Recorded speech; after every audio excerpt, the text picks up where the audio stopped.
Good morning, good morning, good morning. I want to talk about the fear of being seen. Gina B made a video recently about the fear of being seen, and I really enjoyed it. I think it's really dope. But I wanted to offer my perspective and my own struggles and my own fear of being seen. So I want to be seen. I do, but I also fear being seen. And it's like, how does that make sense, right? Like, how do you fear the thing that you want the most?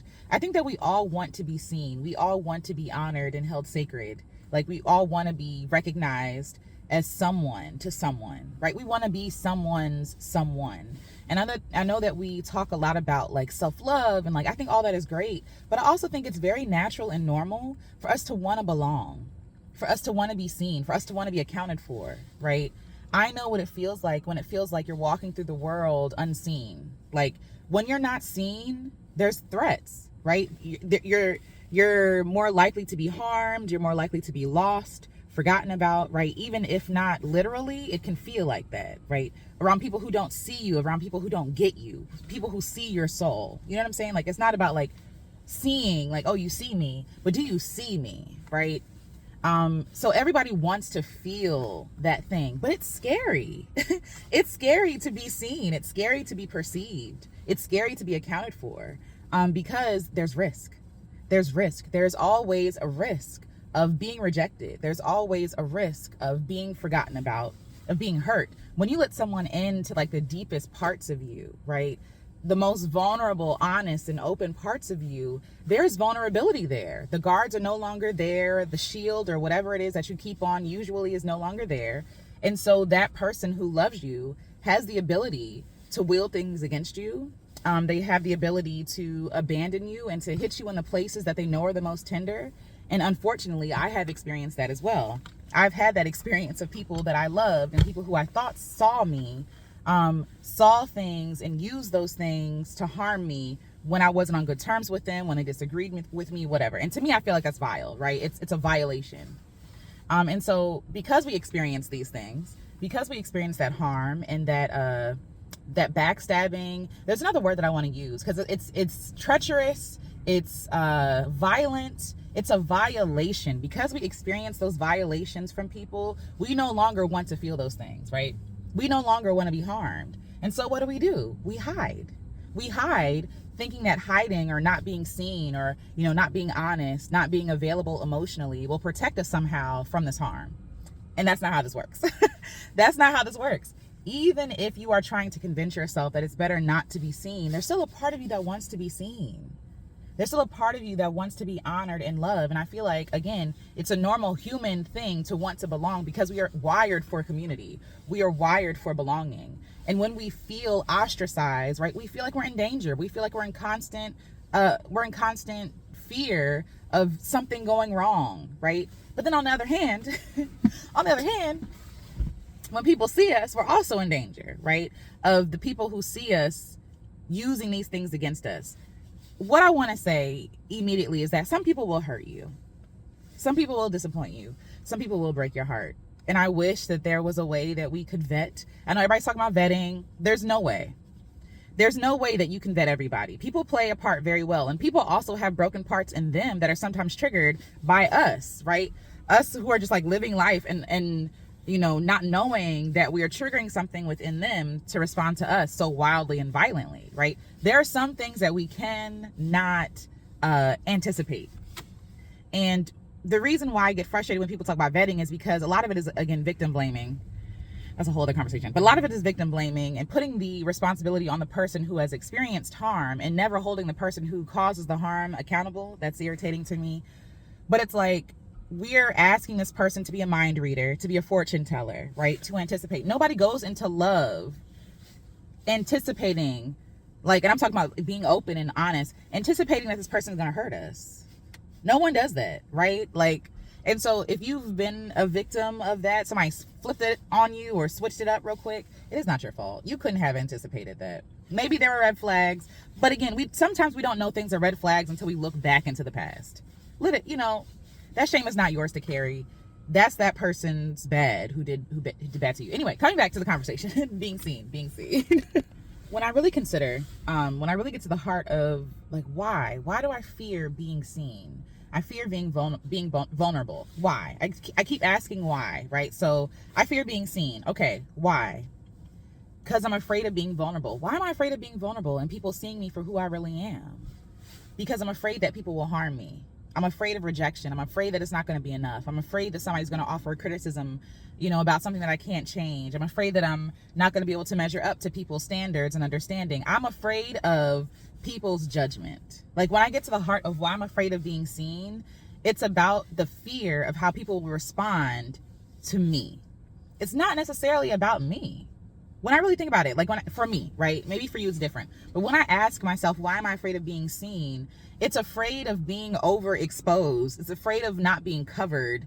Like, there is some brutal, and I say brutal and it sounds violent, but it's true. Sometimes we fight really hard to be seen, to be ourselves, to see ourselves, and to honor ourselves, and to take up space authentically. That's a lot of work and energy, right? And for a lot of us working through like low self-esteem or trauma and these kinds of things, it's hard when you finally get to the place where you're like, okay, I'm going to give myself a chance to be seen, to see some sunlight, right? And what happens when you're in a dark room for a long time? You come out to see some sun and it's painful, right? Your pupils are, contracting. These are pupils contracting, by the way. Your pupils are contracting, right? And it hurts. And you're like, this is blinding. It's like, like you feel like a vampire, right? And I feel like it's the same thing, like getting into practice of being seen, exposing ourselves can be painful. It can be cold, right? We leave this comfort zone. We leave this place of safety, and I'll put safety in quotes for now because I'm going to come back to that safety, because we think that we're safe hiding ourselves, right? So we come back to this place of safety thinking that, if I stay here, then nobody will hurt me. But then we eventually realize, like, this is actually not safe. This is actually suffocating me. This is actually limiting me, and my soul wants to express itself and to expand and to be all of who my soul knows that I am. And it can feel that me stifling and pushing it down, like, no, you're not safe here, right? And the real thing is, what I really had to learn is that I'm telling myself that I'm not safe with myself. Because before I even get to the public's eye, right, I'm judging myself. I'm putting myself down. Before I even give myself a chance, nothing even happened sometimes. Nothing even happened, but I just have experiences from the past or my own thoughts based on what people have said, based on me, looking at other people, being attacked or being, criticized, right? And so I'd be like, I don't want to feel that, right? But that thought that I have to not allow myself to express myself or to be my full expression of myself is really language and programming from other people. Because at the end of the day, as a free Black woman, uninhibited by fear and shame and ridicule and criticism, right? In the real world, in the freest version of myself, I know that I'm lovely. I know that I am kind. I know that I am graceful. I know that I'm not perfect, but I know that I try my best, right? And I know this about me. So the soul of me is asking, so why not me? Why not me? Like, it's like my soul is literally asking me, why not me? And that tension I feel, that want, that desire. I can pretend all day long that I don't want to be seen, but something in me wants to be seen. Something in me knows that I have something to be shared with the world. I was not here to be put into a vacuum and to be like an island. No, I was here to be I was here to be in community with other people. Hold on, I want to show y'all these geese. I'm gonna show y'all later, but they're walking on the ice. Anyway, they're so cute. I'm being distracted. But yeah, so the fear of being seen a lot of times has to do with the programming that other people have given me. And so I am my own enslaver. I am the one limiting myself and reinforcing this idea that I am not enough. I am not good enough. I am not safe enough. That I'm not legitimate enough, loved enough to be seen, that everybody else gets to be seen, but I don't. Everybody else is special, but I am not. In so many words, that is what I'm communicating to myself. And after a while, you start to believe yourself. You start to believe yourself. You know what? Maybe I'm not enough to be seen. Or maybe if I want to be seen and loved and honored, I have to show up this way. And there are often ways that are inauthentic to me. There are often ways that don't feel good, that feel rushed, and that feel that it has to be super polished. Like, again, I'm bridging that gap between, what I want to do and who I think I have to be, right? I can be myself in a car with a coat on and a hat and a phone talking to this camera. Like, it doesn't have to be something like a big production to be seen. But I have convinced myself that it has to be this big to do, right? And so that's telling myself that I'm not enough now. I hope what I'm saying is making sense, right? So I've been convincing myself that who I am is not enough to be seen, that I don't get the chance and the opportunity to be seen. But there's a soul in me that wants to be seen. And if I'm being honest, it's the fear of abandonment. It's the fear of criticism. It's the fear of somebody hurt my feelings. I'm a sensitive individual. I am sensitive, okay? And I will own that. Words will cut me. Words cut me, they hurt me. Especially from people that I care about. And so because I've experienced that cutting and that pain, I don't want to experience that anymore. So I've been trying to protect myself. But like I said, the irony in that is that covering yourself and trying to shield yourself, thinking that you playing small and being invisible actually protects you, it harms you. It harms your self-esteem. It harms your self-esteem. You're lying to yourself. You become a version of yourself that you're not. You think that you have to show up a certain way, and there's always a part of you that wants to be honest, that's being stifled, that's being quieted, even if it is by you. Okay, I realize there are some things I didn't finish saying, but going back, what I was saying was a lot of us know how hard we have fought to love ourselves and to take up space and to be ourselves. And it's very harmful when it's like a fresh bud, right? It's like a fresh bloom for spring. And then we're putting all this weight and pressure on it. It's being like, snowed at and rained at, and it can feel like it's being destroyed, right? Because we're just getting to the point where we're being confident enough to be ourselves, and then to be met with immediate criticism is very painful. And it can feel like the end of the world, because it's literally our new world, our new way of taking up space and being honest. So I want to validate that feeling, right? But I also want to talk about the fear, right? The fear. We talk a lot about the fear of being seen and like what's at risk, right? Like, oh, I'm at risk of being harmed and hurt and ashamed or ashamed and all these different things, right? But also, what is the risk of not taking up space and not being seen? What is the risk of not being seen? The risk of not being seen is I never get to live the life that I want to live. I never get to be the person that I know that I am. I never get to be my fullest expression of myself. I leave this world without fully expanding and expressing and sharing and creating and being, right? I live in constant fear and constant cowering to people and their opinions, right? I'm in limbo. I got to play all these parts. I got to backbend. I got to manipulate myself and form myself and shape myself into what people think I have to be loved. That sounds exhausting. That sounds like a premature death. You know what I'm saying? And rejection can feel like death too. But I think for me, what I've realized is the risk of not living a life is so much greater than the risk of being rejected. You feel me? Like the risk of, because the thing is, people can reject me all day long, but at the end of the day, I got to sleep with myself. I got to be with myself. I got to brush my teeth and see my own face in the mirror every morning. And I know my soul's going to look back at me and be like, girl, what are we doing? Do I want to see that every day? Girl, you playing it safe. Do I want that voice in the back of my head? Like, you want to say something different. You want to do something different. You want to try this thing, but being afraid of trying.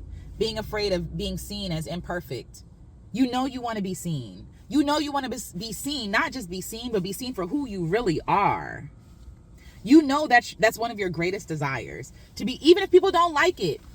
That's the thing. The point is not for people to like it. The point is to be seen as who I am. The point is that I see me. My fear of not seeing myself is far greater than my fear of other people seeing me and criticizing me. I fear waking up 30 years from now and being like, what have I been doing this whole time by playing it safe? I fear that. I fear wasting time. I fear wasting breath. I fear lying. I fear playing it small. I fear that. I fear never reaching the full version of who I am. And now I'm not even talking about potential. I'm just talking about the full me. There are parts of me that are undiscovered because I'm too afraid of trying it out. I'm too afraid of messing up and fumbling and being imperfect. Well, in order to get good at something, you have to be bad at something first.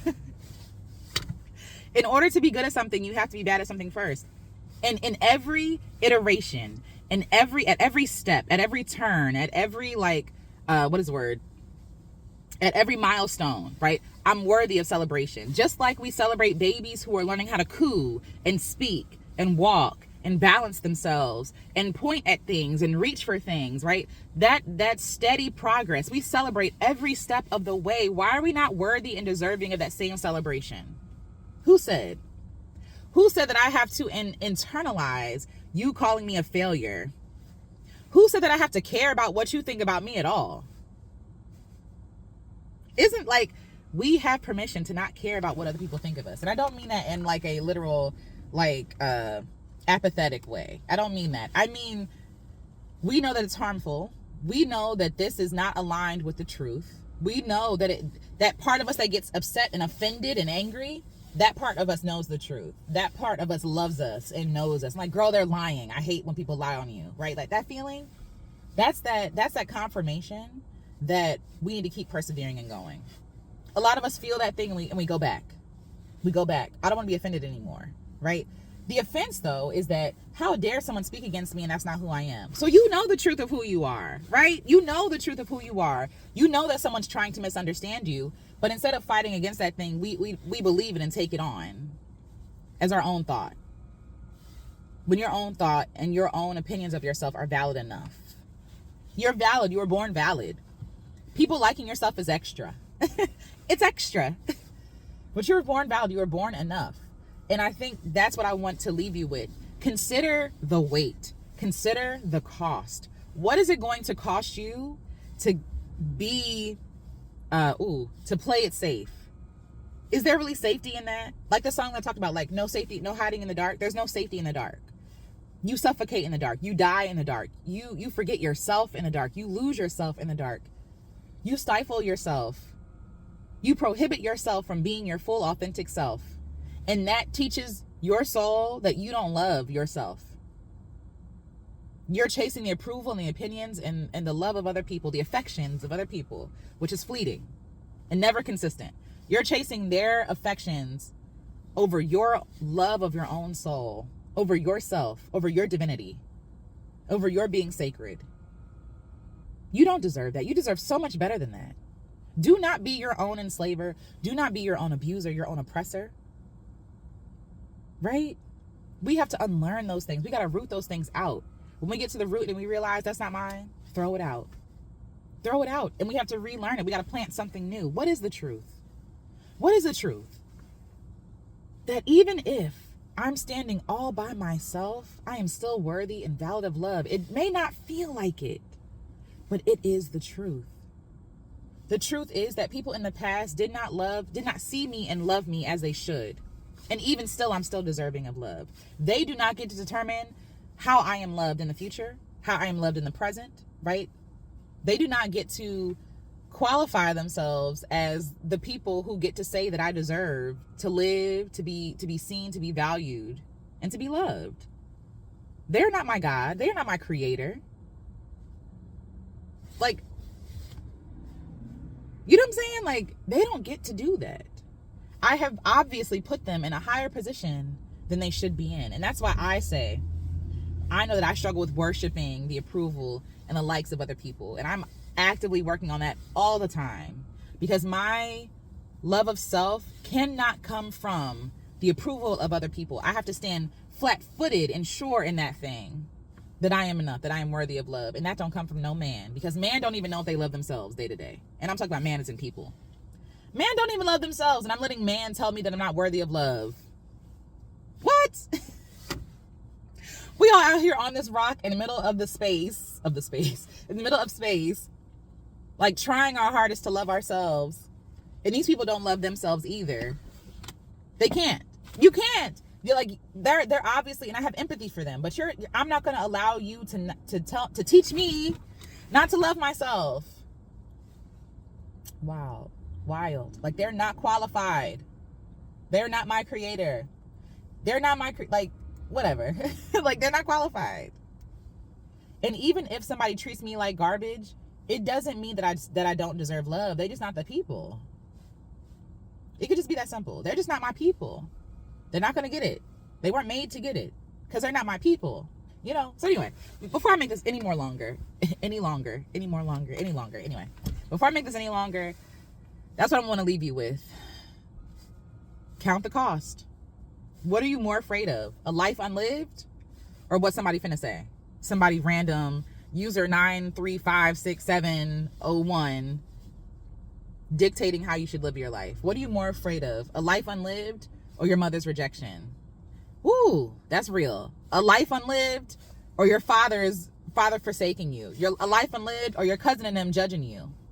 Because yes, it will hurt initially. Yes, it sucks. And I'm not gonna downplay that. Yes, it sucks, right? But what sucks for me more, they both suck. But they don't suck equally. What sucks for me more, the thought of me not living my life for 30 years trying to please people who will never be pleased with me anyway. That's my fear. What I want to get to the place, in my life where I know who I am 1,000%, and I love myself 1,000%, and I know that even if this does not turn out the way that I want it to, it means nothing about me. What if I don't have to own that at all? You know, the fear is really of rejection, and the truth is, and I hate that this is the truth, people will reject you. People will walk away from you. People will criticize you. People will probably say some mean things, especially if you're telling the truth, especially if you're being brave and pushing the envelope and being what people are not used to being. People are uncomfortable with change. People are uncomfortable with difference. People are uncomfortable with differences of opinions, right? And different perspectives and different beliefs. And that means nothing about you. Their reaction, their reaction to you, their harmful reaction to you has nothing to do with you. Unless you're being harmful, it has nothing to do with you. A lot of the rejection that we face has to do with other people. There are other people who are not comfortable with being themselves, and you being comfortable with yourself makes them uncomfortable. You being, even with the content that I've created, I'm beautiful, right? This is the content I've created. I'm beautiful. Like, this is my message. Like, I was born worthy, period. There are people who comment on my stuff and say, we're not born worthy. You're not born worthy. You have to earn it. What does that have to do with me and what I said? I said that I'm beautiful and I'm worthy, right?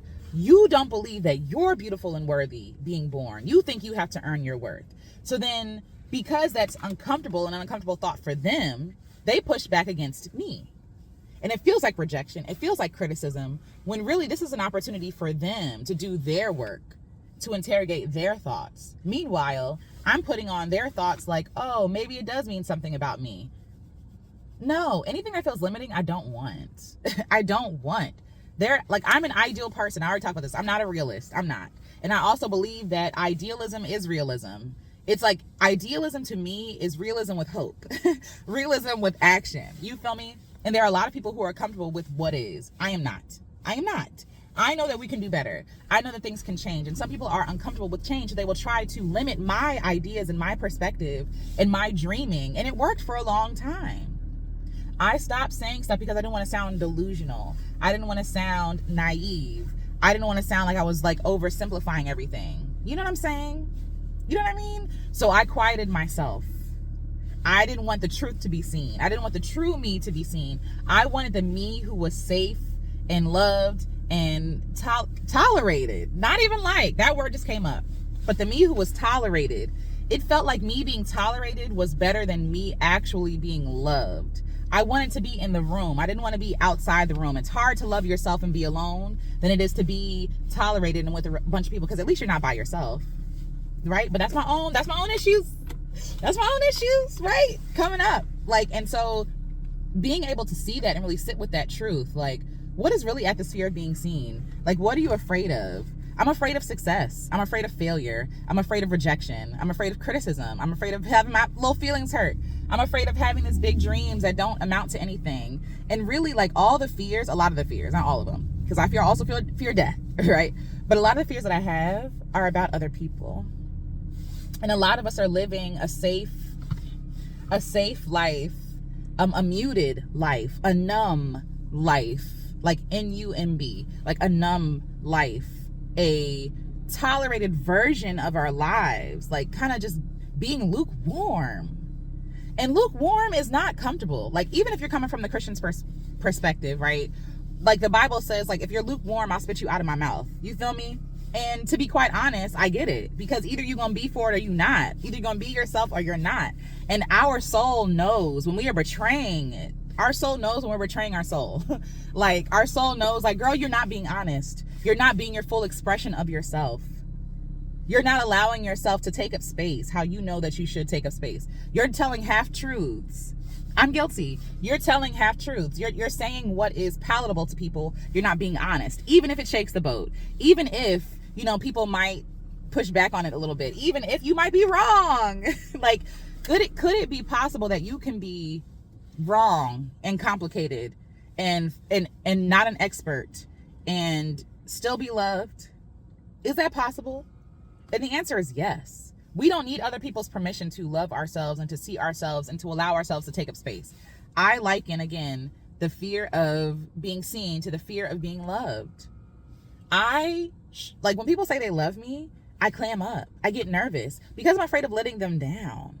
I'm afraid of not being who they think that I am. I'm afraid of, them loving me now and withdrawing their love later, because that has been a common theme in my life. Like, especially like as a people pleaser, people take advantage of that. And so if you're not doing what they want you to do, some people will use emotionalism and use love, the word love, to manipulate you into doing things. So sometimes I never know, like, if the people are being honest or if it's like, oh, I love you for now. I love you as long as you do X, Y, and Z. You feel me? Because a lot of people's love is conditional. And so hearing love frightens me and makes me nervous because I never know for how long this person will love me. And it's the same thing with being seen.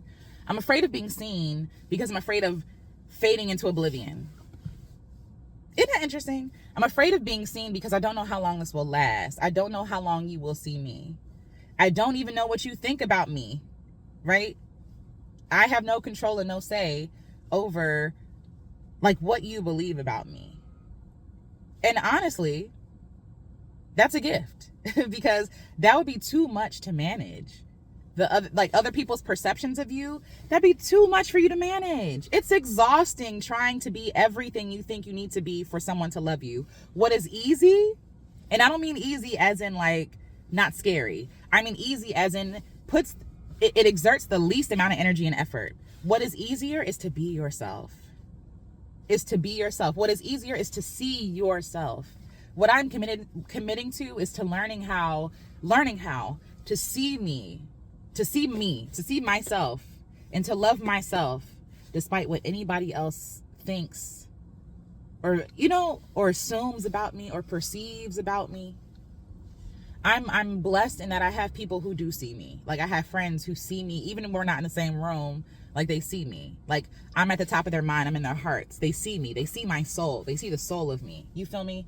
And I'm grateful for those relationships because they restore my hope in being seen. Like even if I put out a video and nobody watches the video, or if everybody trashes it and says, "Boo, Alecia, you suck," will I cry? Probably. Probably if everybody was like, "You're the worst person," maybe. I don't know. Maybe I just get mad and just deleted all the comments. But either way, like, okay, cool. Let's say that the world sees me and chooses to see me through a lens that is not true, that is not loving, that is not kind. I choose to still see myself that way. Like I don't need the world's permission to see myself and love myself. And I think a big problem that I'm, working through, like I said, like before, like one of my struggles is the worship of man and the worship of man's approval of me as a recovering people pleaser, because that's where I thought I got my worth from. I thought that I was only worthy of love and kindness and support and protection if I checked all these boxes, if I did everything right, if I pleased everybody. And honestly, pleasing was my survival tactic. I had to please to survive. You feel me? And so I'm unlearning that, and I'm untangling that because I understand why I did that to survive out there in the world. What I'm not gonna do is do that same thing, like inflict that same harm and those same conditions on myself. On myself. Yeah. So what is the fear of being seen? It's the risk. It's the fear of risk. It's a gamble. When you choose to be yourself and take up space authentically, you will offend people. You will piss people off. You will not be people's cup of tea, right? But are we going to be brave enough to be able to not be a person's cup of tea?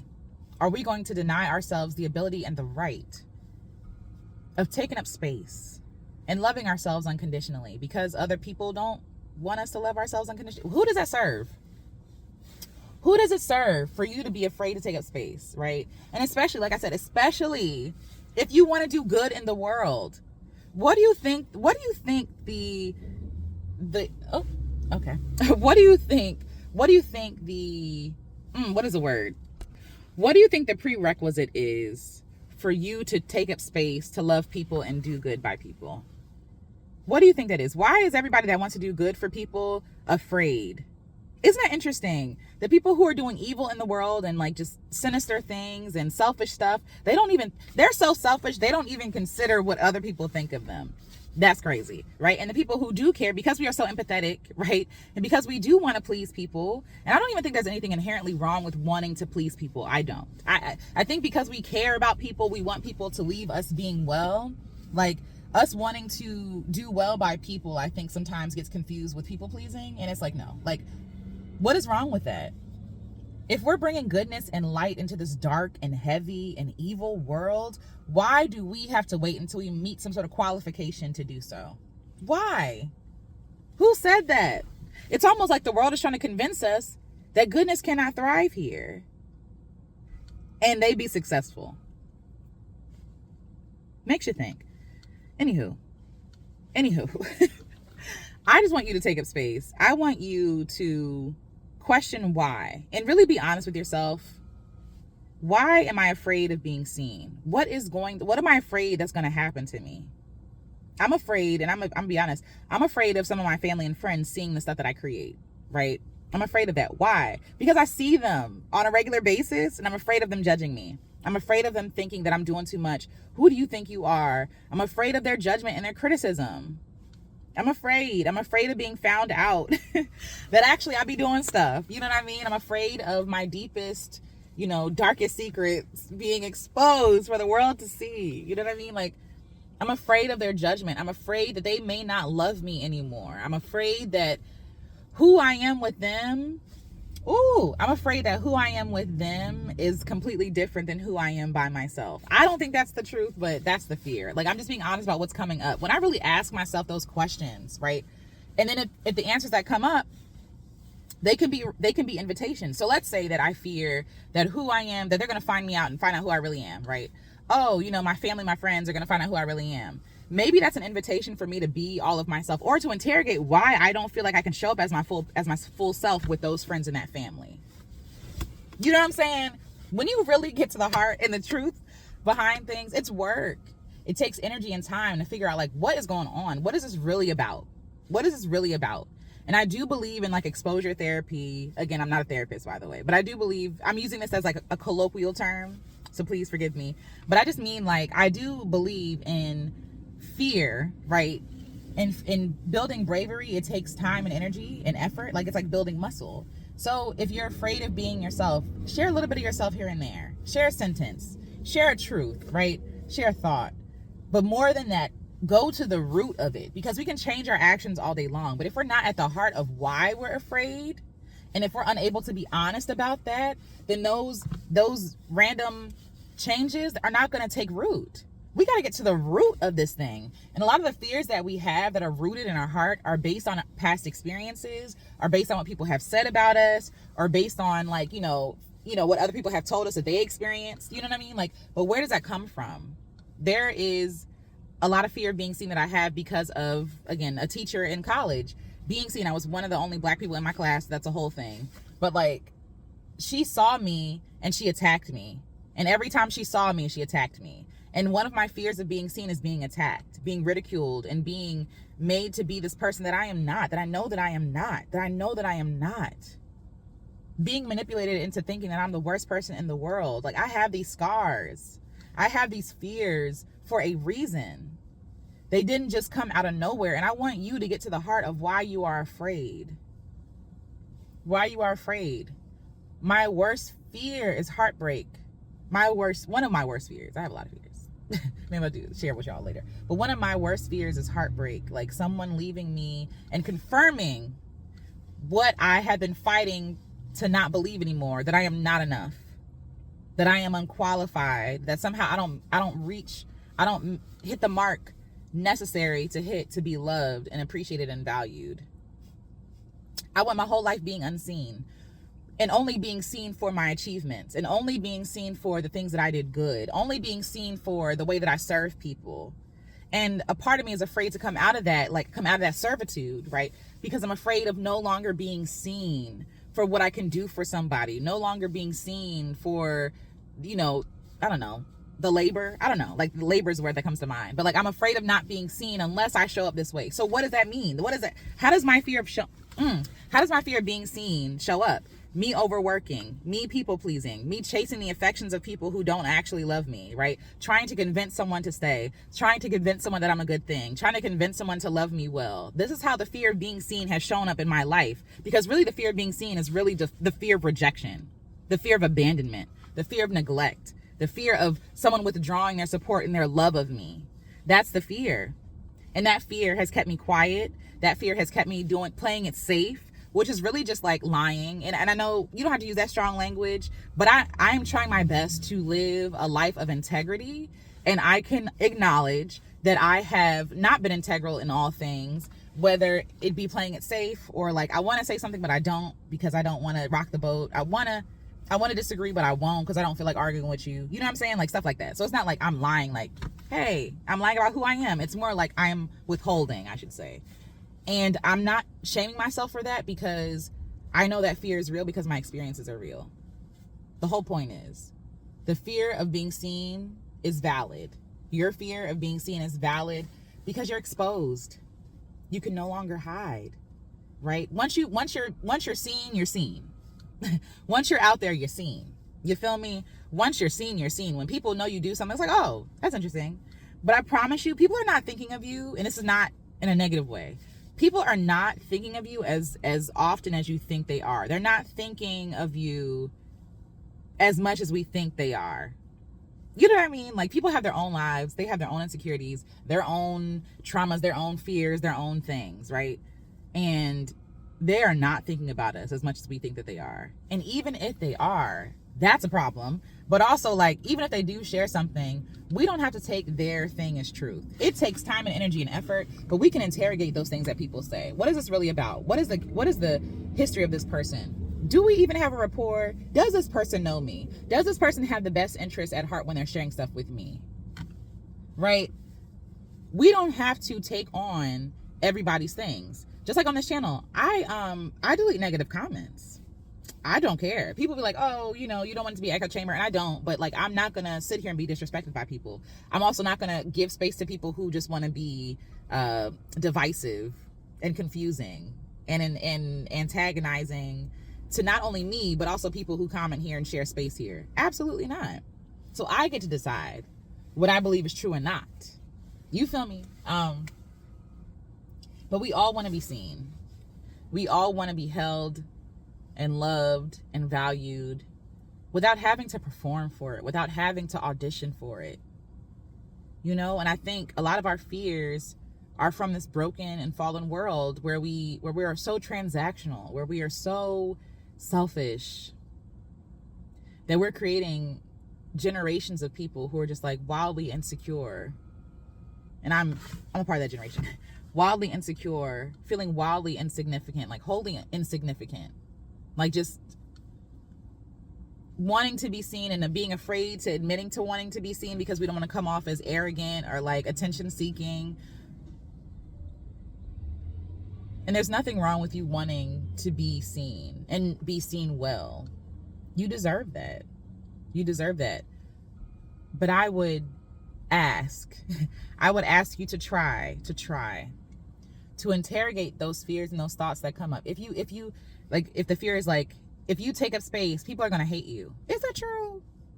Let's interrogate that. Why would they hate me? Right? Or if you take up space, now your grandma's going to know what you're doing. Okay. What is the worst case scenario? And allow yourself to go there. What is the worst case scenario? Sometimes you will find that it's just smoke and mirrors. Sometimes you will find that the root cause of your fear is really what your mom said to you 20 years ago in the kitchen that time. Sometimes you get to the root of that fear and you realize it's that professor in that college or that teacher who treated you like trash. And we've given them so many of our years and so much of our time and our energy and our effort and our dreams. And I don't want your dreams and your energy and effort just to go to waste because some know nothing or even somebody who meant well by you did harm. You know, the weight of our words are powerful. Like, what we say can hold someone back forever. What someone says to us can shape and warp our reality forever. But we really do have to do the work of interrogating those words and the intention behind those words, because everything ain't meant for us. Sometimes what people say to us is a reflection of what they need to hear themselves say. Like, we are not people's receptacle. We are not people's punching bags. We're not their therapists, right? Unless you are someone's therapist. Like, but we're not, for the most part, we're not here for these people to, like, to work out their issues. We got our own stuff to do. And I don't want you to live a life unlived. Wow, that car says send nudes on the back of that car. That's crazy. I don't want you. See what I'm saying? Take it. What? I'm afraid of sharing nice things, and this guy on the back of his car says send nudes. Are we for real right now? He's not afraid of being seen, okay? And that is obscene. You feel me? Like, meanwhile, I'm just in the car trying to encourage the people. You feel me? Like, and I'm afraid of being seen. God is funny. God is funny. But anywho, like, a lot of that stuff that we feel, a lot of the fear that we feel is not ours. It's not yours. It's not yours. That's all the thoughts I have right now about the fear of being seen. Just as I'm working through my own fear of being seen, really getting to the heart of it and give myself room and grace enough to be honest about it. Like, I'm afraid of rejection. I am so afraid. I am so afraid of being hurt again. I am so afraid of being misunderstood. I'm so afraid of putting out my artwork that I work so hard on, that my heart and soul is in, and people reject it because it feels like a rejection of me. I'm giving myself space to be honest because that's the only way that I heal. And I hope that you're giving yourself space too. So this was like an exercise in vulnerability and some encouragement, hopefully. Yeah, but your fear of being seen is valid. It makes sense. But I want you to see you. If nobody else sees you, I want you to see you. And then that would help, that would help you on this journey. But I also want for you to have good community where you are seen and held sacred, because you deserve that. You deserve that. Like, your fear of being seen, your want to be seen and to be valued and all that great. That's a beautiful thing. It's a thing that all of us should be able to experience and witness. But we live in this world. So sometimes we have to make the community we don't have. You know what I mean? Sometimes we're not born into communities or, you know, around communities that get it. You know what I mean? And you got to find communities that do get it. So, and that doesn't feel fair, but I have hope for you. I see you. Okay. And I hope that you see yourself. I'll talk to you in the next video.